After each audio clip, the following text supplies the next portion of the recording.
Hello, I'm Mary Gordon from Roots of Empathy.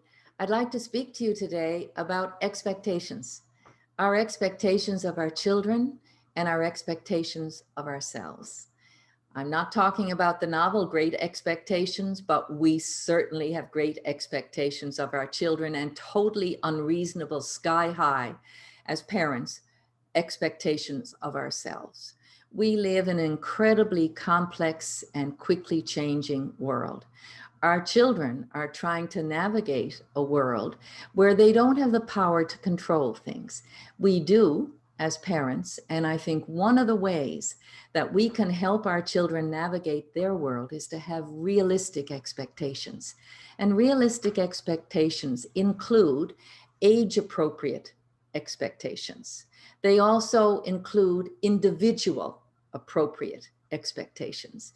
Just as we know that in school, we have curriculum that is matched to the cognitive expectations of children.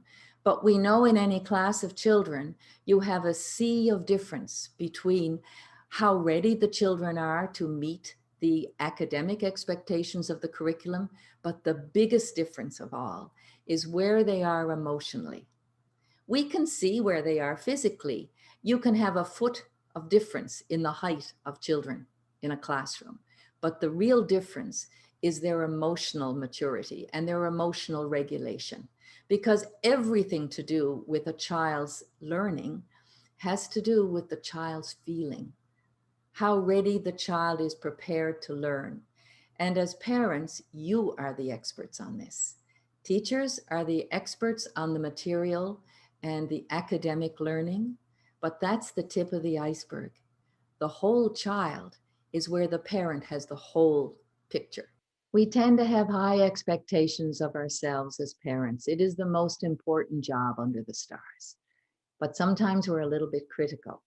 We might be expecting our children to be linguists or musicians or academics or sports heroes.